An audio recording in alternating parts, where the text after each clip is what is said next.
Imagina mirar por la ventana en junio y ver nieve. En 1816 ocurrió un suceso único. Medio mundo vivió el año sin verano.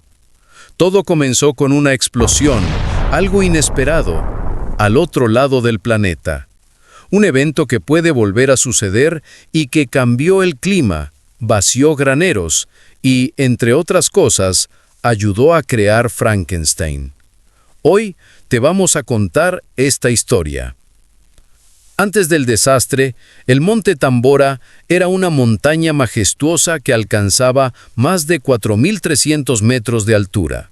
Dominaba el horizonte de la isla de Sumbawa en el archipiélago de las Islas Menores de la Sonda, en la actual Indonesia. Los locales lo consideraban una presencia divina. Era sagrado, poderoso, eterno. Pero en 1812, algo cambió. Comenzó una lenta actividad sísmica, ruidos lejanos, vibraciones. El suelo temblaba y los animales huían. Nadie lo sabía aún, pero la Tierra se estaba preparando para liberar una presión acumulada durante siglos. El 5 de abril de 1815, el volcán emitió una primera explosión audible a más de 1.400 kilómetros de distancia. Los barcos que navegaban cerca de Java y Sumatra reportaron haber oído algo similar a cañonazos lejanos. En algunas zonas pensaron que había comenzado una guerra naval. Pero aquello no era más que el preludio. El 10 de abril, poco antes del anochecer, la montaña se partió en dos. Lo que ocurrió después fue una de las mayores explosiones volcánicas registradas en tiempos históricos. Una erupción de tipo ultrapliniana, con una potencia estimada de 7 en el índice de explosividad volcánica, BI, una de las pocas de ese nivel en toda la historia humana. Se calcula que más de 160 kilómetros cúbicos de material fueron expulsados: ceniza, roca pulverizada, gases calientes, azufre. La columna eruptiva alcanzó los 43 kilómetros de altura. La montaña perdió casi 1.400 metros de su altura en pocos días, y en su lugar quedó una caldera gigantesca de 6 kilómetros de diámetro. La erupción duró varios días. Las nubes ardientes bajaban por las laderas del volcán a más de 100 kilómetros por hora. Se produjeron flujos piroclásticos que arrasaron todo a su paso, aniquilando aldeas enteras sin dejar rastro. La ciudad de Tambora, con cultura propia, lengua y tradiciones, desapareció por completo bajo capas de ceniza y roca. Miles de personas murieron en minutos, otras tantas en los días siguientes, por asfixia, quemaduras o colapso de la infraestructura. Los tsunamis generados por la erupción golpearon las costas cercanas. El mar retrocedía, luego volvía como una muralla. Las embarcaciones fueron arrojadas tierra adentro. Un comerciante neerlandés escribió que la noche duró 3 días. Otro navegante describió cómo la lluvia de ceniza caía tan espesa que no se podía ver más allá de unos pasos. Los cielos se oscurecieron no solo en Indonesia, sino a cientos de kilómetros.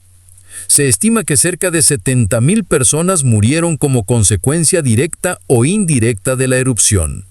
Fue el evento volcánico más mortífero en la historia documentada. Pero lo peor estaba aún por venir. Porque lo que hacía de Tambora un cataclismo global no fue solo su furia en la isla, sino lo que lanzó al cielo. Gigatoneladas de dióxido de azufre fueron enviadas a la estratosfera. Allí, los vientos planetarios comenzaron a distribuir esas partículas por todo el hemisferio norte. Lo que en un principio parecía un fenómeno local, era en realidad un experimento climático a escala global. Y pronto, el planeta entero empezaría a sentirlo. A más de 20 kilómetros de altura, donde el clima terrestre dejaba de obedecer a lo que sentimos desde el suelo, comenzó una revolución invisible.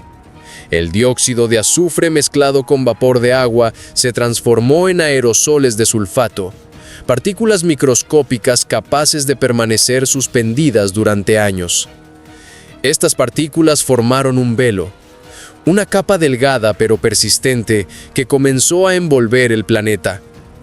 No se ve como una nube, no se siente como una brisa, pero tiene un poder inmenso. Refleja la luz solar. Donde antes llegaban rayos plenos de sol, ahora solo pasaba una luz difusa.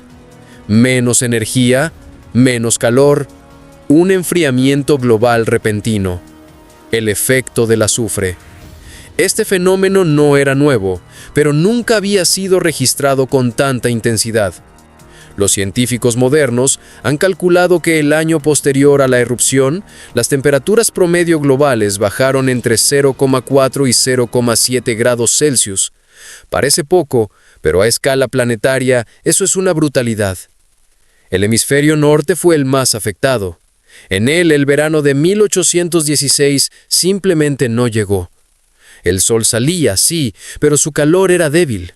Las nubes se volvían más densas, las lluvias más constantes. Los patrones meteorológicos cambiaron de forma drástica y caótica. Desde Norteamérica hasta Europa, pasando por Asia, el clima se volvió errático. Se rompió el equilibrio estacional. Los testimonios de la época coinciden. Los amaneceres y atardeceres se volvieron extraños. El cielo se tiñó de tonos púrpuras, naranjas intensos, rojos sangrientos. Durante meses, incluso años, los cielos de todo el mundo parecían estar enfermos. Hoy sabemos que esos colores eran consecuencia directa del aumento de aerosoles en la atmósfera. Estos dispersan la luz de forma distinta, creando esos tonos irreales. Pintores como Turner capturaron esa atmósfera con precisión. Sus cuadros no eran expresionistas, eran documentales del cielo. Pero el impacto no fue solo físico. El clima es una estructura invisible que organiza la vida. Lo que se planta, cuándo se recoge, qué se come, cómo se viste la gente, cuándo se viaja, cómo se comercia. Cuando el clima cambia, todo cambia. La incertidumbre se convierte en norma. La ansiedad se instala. No es solo frío, es no saber qué vendrá mañana. En 1816, el mundo sintió que algo estaba mal, que el orden de las estaciones había sido roto, que quizá el cielo ya no era amigo, sino enemigo. Para muchos, fue una señal divina. Para otros, el apocalipsis en cámara lenta.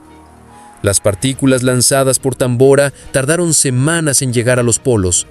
Algunos estudios modernos han encontrado restos de azufre en capas de hielo de Groenlandia y la Antártida, como si el planeta mismo hubiera registrado la herida. Durante al menos 3 años, el sistema climático terrestre quedó afectado. Sequías en China, inundaciones en India, frío en Europa, tormentas inesperadas en Estados Unidos. El ciclo de lluvia se alteró, los monzones fallaron y con ello millones de vidas entraron en crisis. Tambora no fue solo una montaña que explotó, fue un mecanismo que reconfiguró el planeta y su sombra invisible aún puede enseñarnos lecciones hoy. El año 1816 fue, para millones de personas, un año que no existió en los calendarios del clima. En los almanaques, junio, julio y agosto aparecían como siempre, pero en los campos, en los cielos y en la memoria colectiva, ese verano nunca llegó. En Europa y América del Norte, el calor del sol parecía haberse extraviado. Las estaciones estaban trastocadas, los cultivos que tradicionalmente se sembraban a finales de primavera simplemente no crecieron.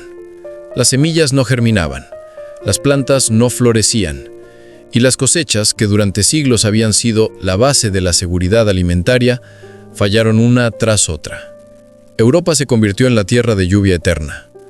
En Francia, Alemania, Suiza, Italia y el Reino Unido, el clima se convirtió en un enemigo silencioso.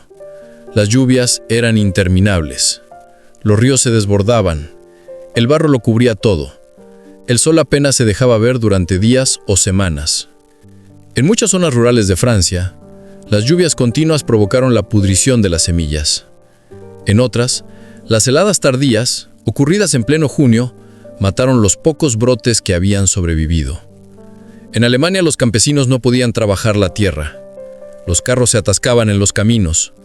Las mulas y caballos no podían arar los campos. En Irlanda, la patata, alimento esencial para la mayoría de la población, no resistió. Las plantas se ennegrecieron. En algunas zonas, se pudrieron bajo la lluvia antes de florecer. Aunque la gran hambruna llegaría décadas después, 1816 fue un oscuro preludio. El Reino Unido vivió heladas en mayo y junio. Incluso en julio, hubo noches bajo cero en Escocia. En el sur de Inglaterra, los viñedos no dieron fruto. El trigo maduró tarde, con baja calidad. Las cosechas de cebada fueron casi simbólicas. Diarios personales, crónicas parroquiales y cartas privadas describen la misma sensación: el año del frío. Algunas entradas hablan de tener que usar ropa de invierno en pleno julio. Otras mencionan que los niños no conocieron el calor ese verano. Muchos creían que era un castigo divino. Otros pensaban que la tierra se estaba muriendo. Al otro lado del Atlántico, el impacto fue igual o peor. En los Estados Unidos, especialmente en el noreste, el fenómeno fue tan brutal que 1816 fue apodado popularmente como 1800 and froze to death. El estado de Vermont, por ejemplo, vio nevar en junio. En Nueva Hampshire, el lago Winnipesaukee se congeló en la segunda semana de ese mismo mes. En Nueva York se reportaron heladas severas a mediados de julio. En Maine cayó una tormenta de aguanieve el 6 de agosto. Los agricultores estaban desconcertados. El maíz, que requiere temperaturas cálidas para desarrollarse, fue un desastre. En muchos condados ni siquiera germinó. En otros llegó a crecer apenas unos centímetros antes de morir por el frío. La avena también fracasó. Y sin avena, los caballos, principal medio de transporte, quedaron sin alimento. Esto tuvo un efecto dominó. Los envíos de grano se retrasaban, el correo no llegaba, las personas no podían viajar, las mercancías no se transportaban. Las ciudades pequeñas quedaron aisladas por días, a veces semanas. La economía rural, aún dependiente del intercambio físico, se detuvo parcialmente. Cuando el campo se detiene, la ciudad tiembla. Las reservas de grano empezaron a agotarse, el pan se volvió escaso, el precio de los alimentos se disparó. En algunas regiones rurales, el pan se racionaba, en otras simplemente desapareció de los mercados. En ciudades como París, Londres o Berlín hubo disturbios. Las multitudes se reunían frente a las panaderías exigiendo precios accesibles. Se dieron saqueos a almacenes de trigo. Los gobiernos trataron de intervenir congelando precios o importando cereales desde regiones menos afectadas, pero la logística era lenta. Las familias más pobres fueron las primeras en caer. La desnutrición se instaló en los barrios marginales. En las zonas rurales, muchos recurrieron a hervir raíces, cocinar corteza de árbol o cazar pequeños animales para sobrevivir. Aunque es difícil obtener datos precisos, los historiadores coinciden en que el verano de 1816 produjo una de las peores crisis agrícolas del siglo XIX.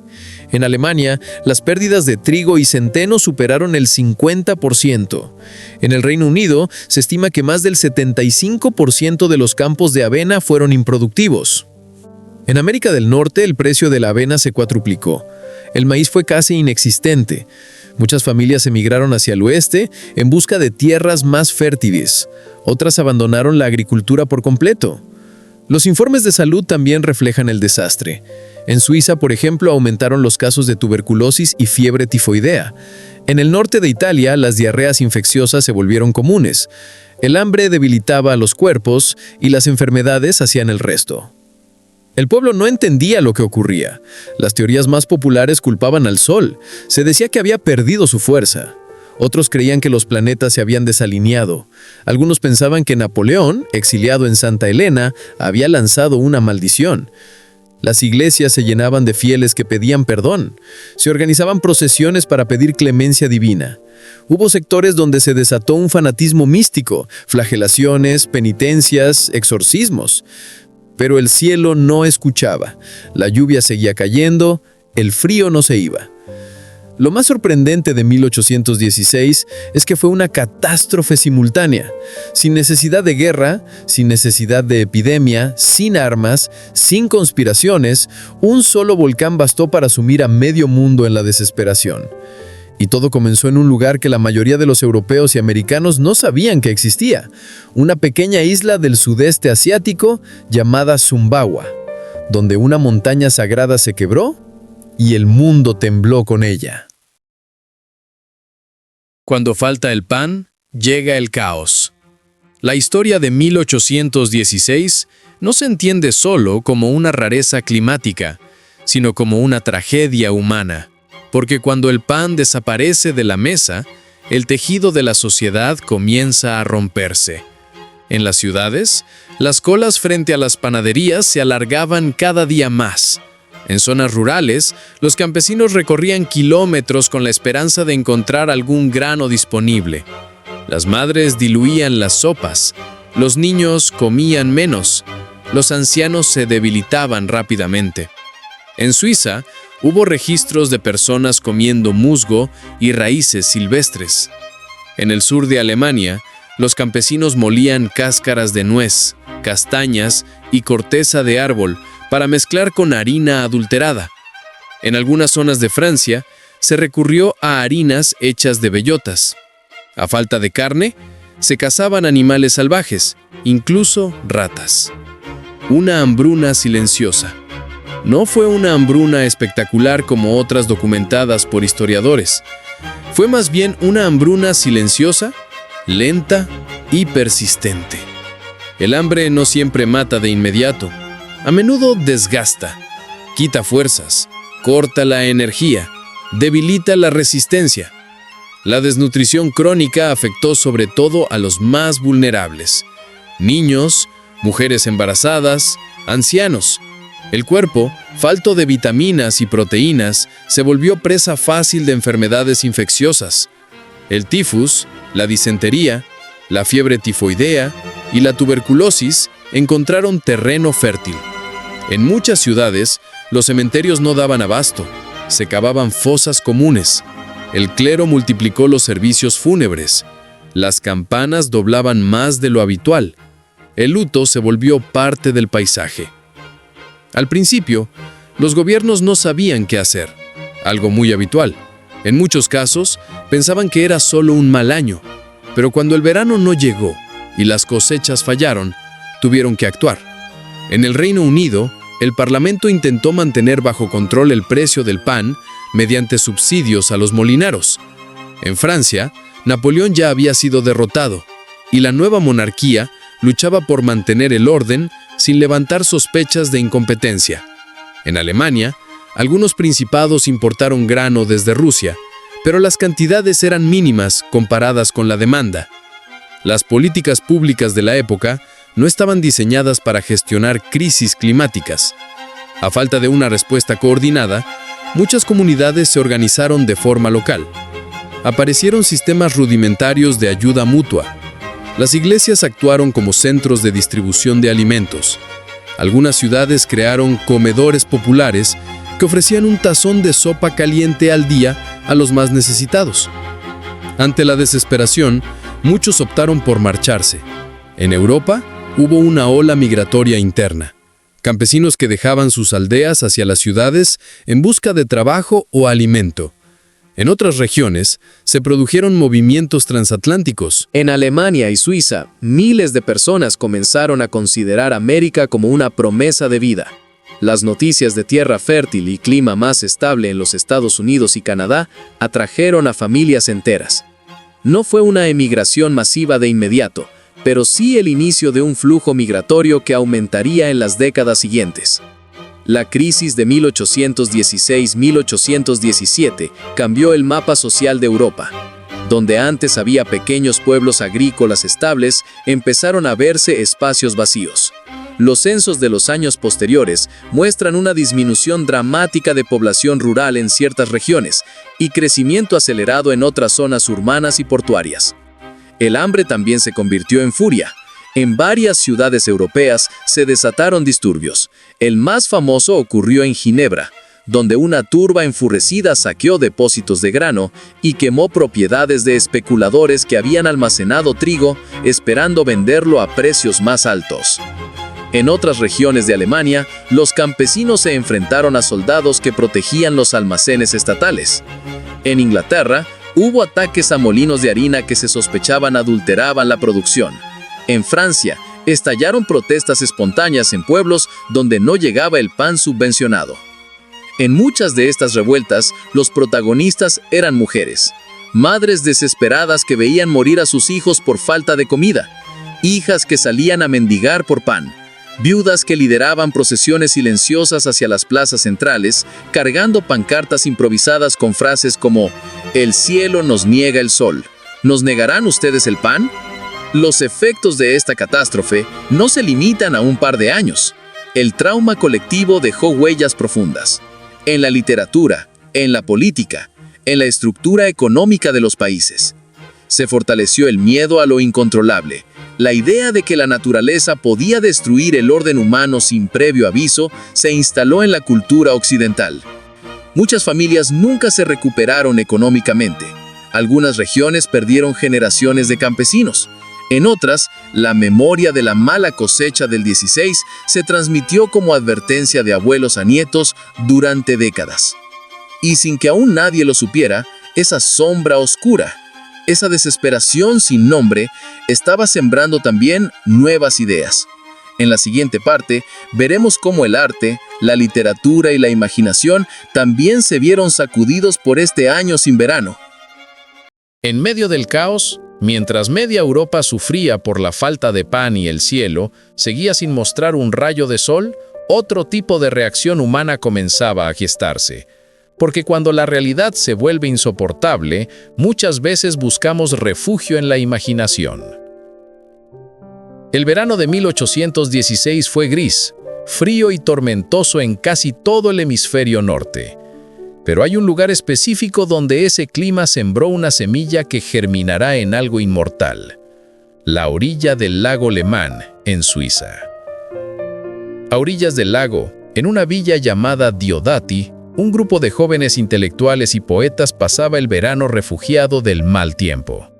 Entre ellos estaban Mary Shelley, entonces Mary Wollstonecraft Godwin, de apenas 18 años; Percy Bysshe Shelley, su futuro esposo, poeta radical y visionario; Lord Byron, uno de los poetas más famosos y escandalosos de su época; John Polidori, médico personal de Byron y escritor; Claire Clairmont, hermanastra de Mary, también presente.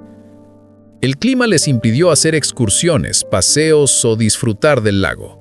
Llovía casi todos los días. El cielo era denso, opresivo. Las tormentas eléctricas eran frecuentes. Y en ese encierro forzado, Byron propuso un juego. Cada uno debía escribir una historia de terror. Mary Shelley, después de días de bloqueo creativo, tuvo una pesadilla. En ella vio a un joven científico que, jugando con fuerzas más allá de su comprensión, creaba un ser con partes de cadáveres y lo traía a la vida mediante electricidad. El ser rechazado se convertía en monstruo. Así nació Frankenstein, o el moderno Prometeo, una de las obras más influyentes de la literatura occidental. Su historia es conocida, pero su origen climático no lo es tanto. Muchos críticos han analizado cómo el entorno del año sin verano impregnó el relato: el aislamiento, el temor al poder desatado de la naturaleza, la pregunta sobre los límites del conocimiento humano. Todo eso estaba en el aire, y Mary Shelley lo absorbió y transformó en literatura. Byron, por su parte, escribió un poema titulado Darkness, Oscuridad, donde imagina un mundo sin sol, donde la humanidad lucha por sobrevivir sin luz ni calor. Es un poema sombrío, apocalíptico, lleno de imágenes de muerte, desesperación y vacío. En sus versos se lee: «Tuve un sueño, que no era del todo un sueño. El sol se había extinguido y las estrellas vagaban apagadas por el espacio eterno, sin rayos, sin rumbo, y la helada tierra oscilaba ciega y negra en el cielo sin luna». ¿Poesía? Sí, pero también testimonio de una vivencia real. Un verano que no llegó, un cielo que parecía moribundo. John Polidori, inspirado por el mismo juego propuesto por Byron, escribió un cuento titulado El vampiro, considerado el primer relato moderno sobre vampiros aristocráticos. Su criatura era refinada, seductora, cruel, muy distinta al folclore campesino de vampiros deformes. Este relato sentó las bases para todo lo que vendría después: Carmilla, Drácula, Nosferatu. Y también nació bajo la sombra del clima extremo de 1816. El efecto de Tambora no solo se sintió en la literatura, en la pintura también dejó su huella.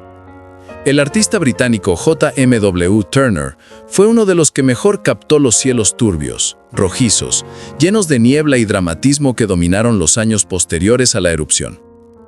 Turner pintó amaneceres y atardeceres con tonos imposibles, ocres, rojos sangrientos, naranjas eléctricos. Los estudios actuales han demostrado que esa intensidad cromática no fue una exageración artística, sino una representación fiel de los efectos ópticos provocados por los aerosoles volcánicos en la atmósfera. Así, el arte de Turner se convierte en una forma de registro climático. Sus lienzos son mapas visuales del desastre. Lo que une a Shelley, Byron, Polidori y Turner no es solo el talento, sino su sensibilidad ante una catástrofe global. Ellos no vieron la ceniza caer del cielo, no vivieron la erupción de Tambora, pero sintieron su eco en el aire, en la luz, en el alma del mundo. La literatura romántica que nació tras 1816 está marcada por la angustia existencial, la reflexión sobre el límite humano, el poder devastador de la naturaleza y la sensación de que lo que se había dado por seguro, la regularidad de las estaciones, la fiabilidad del mundo, ya no existía. En otras palabras, los monstruos que nacieron en ese verano sin sol no fueron únicamente fruto de la imaginación. Fueron hijos del miedo, del encierro, del frío, de Tambora.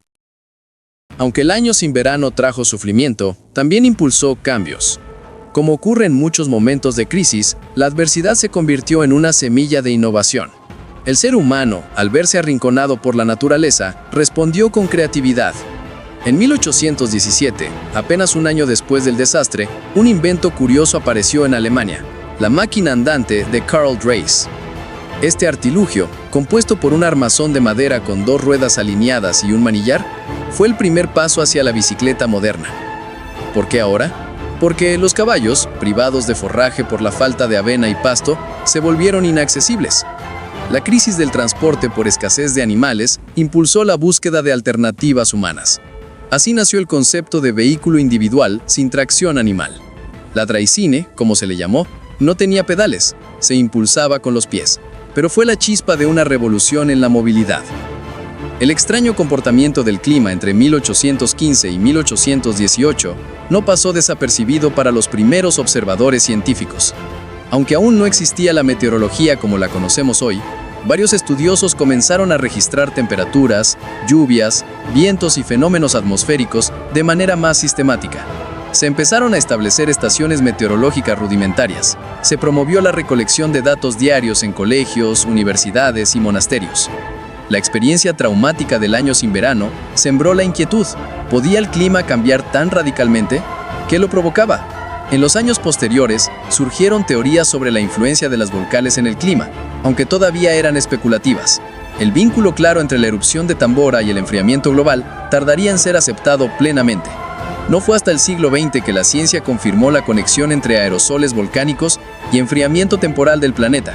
La catástrofe climática obligó también a replantear prácticas agrícolas. En muchas regiones se abandonaron cultivos sensibles al frío y se probaron nuevas variedades más resistentes.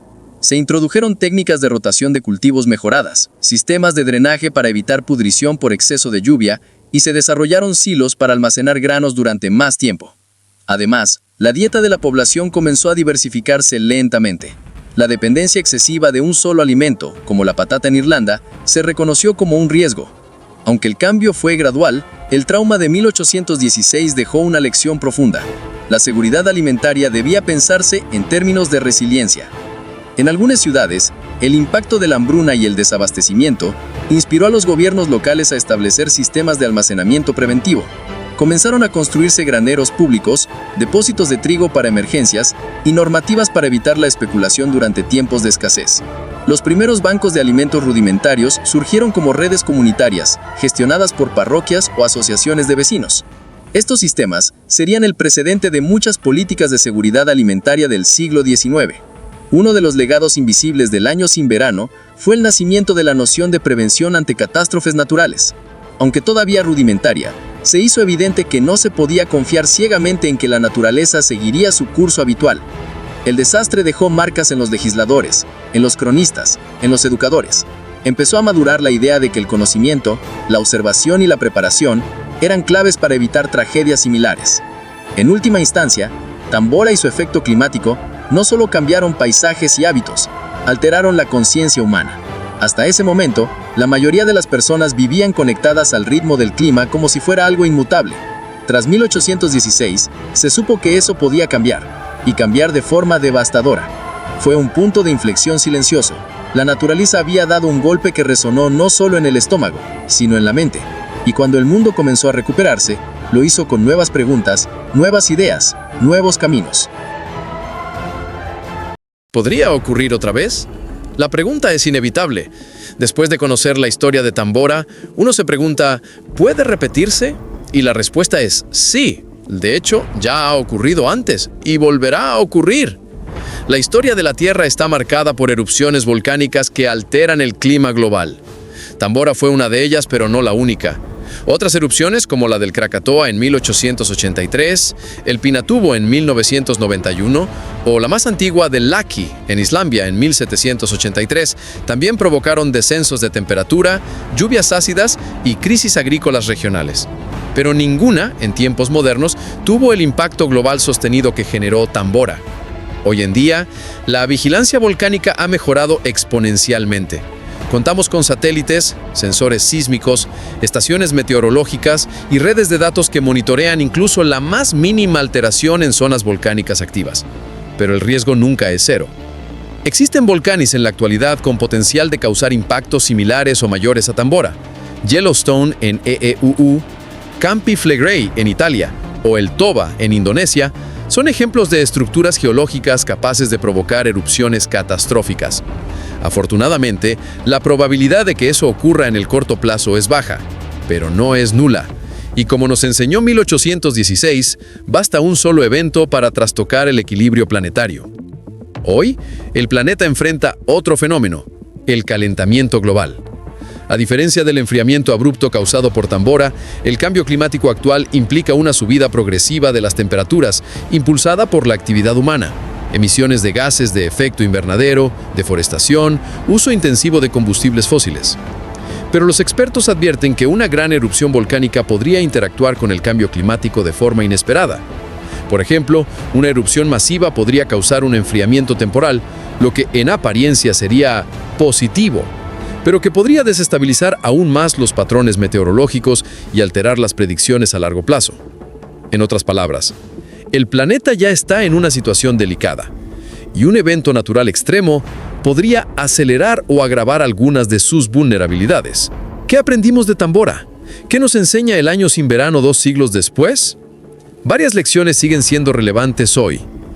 Todo está conectado. Una explosión en una isla remota puede afectar el pan que comemos a miles de kilómetros. Vivimos en un sistema interdependiente. La prevención es vital. Tener reservas, redes de apoyo, información y preparación pueden marcar la diferencia.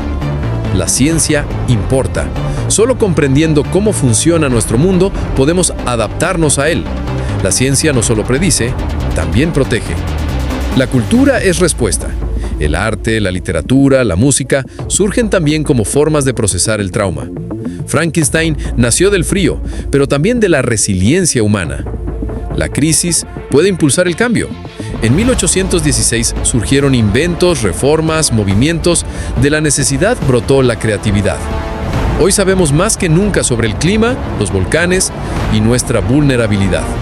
Pero también sabemos que la historia se repite, a veces con ropajes distintos. Tambora es más que una anécdota geológica, es un espejo. Nos muestra lo frágil que es la civilización cuando la naturaleza cambia sus reglas. Y también nos muestra de qué somos capaces cuando el mundo se oscurece. Resistir, crear, adaptarnos. El año sin verano no fue solo un invierno prolongado, fue un examen de humanidad, un recordatorio de que aún entre nubes de ceniza, la chispa de la vida y de la historia sigue ardiendo. Si esta historia te ha impactado, compártela. Ayúdanos a que más personas descubran cómo eventos remotos pueden cambiar la historia del mundo. Suscríbete, deja tu comentario y cuéntanos qué otras catástrofes crees que han moldeado el curso de la humanidad. Gracias por acompañarnos en este viaje a través de la oscuridad, porque incluso allí, la historia ilumina.